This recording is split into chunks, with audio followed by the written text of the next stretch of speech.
Ganitong luto naman ang gawin mo sa manok. Siguradong mapapahapit ka ng kain dito. Chicken garlic spicy butter nga pala yan. Tara, luto tayo. Marinate muna natin ang manok. Asin, paminta, toyo, kalamansi, tsaka 3 butil ng bawang. Halu-huluin nyo lang, then set aside natin ng 30 minutes to 1 hour.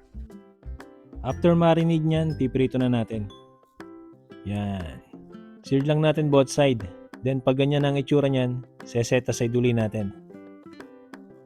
Kapit na ang lasa nyan. Kuha tayo ng bagong kawali. Magigisa tayo ng bawang tsaka sibuyas. Maglalagay tayo ng konting patis, 2 kutsarang butter. Tutunawin lang natin yan at maglalagay na tayo ng siling pula tsaka siling green. Nilagyan ko na rin ng 1 kutsarang oyster sauce tsaka 1 kutsarang tomato paste. Maglalagay din ako ng kalahating chicken cube at lalagay na natin ng Sprite o lemon lime soda. Maglalagay din ako ng paminta tsaka bechin at konting asukal. Yan. Pwede na natin ilagay ang manok at ilalagay na rin natin yung sobrang marinade kanina. Tatakpan natin at lulutuin natin ng 20 minutes. After 20 minutes na pag-aantay, luto na yan. Malambot na ang manok, malapot na rin ang sarsa. Yan naman ang gusto natin dyan. Maglalagay tayo ng siling green on top.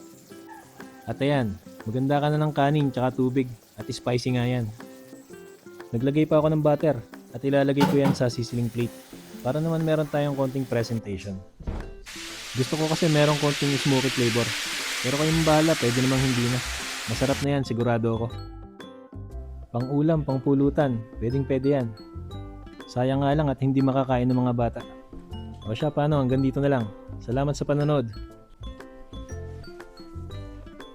Goods!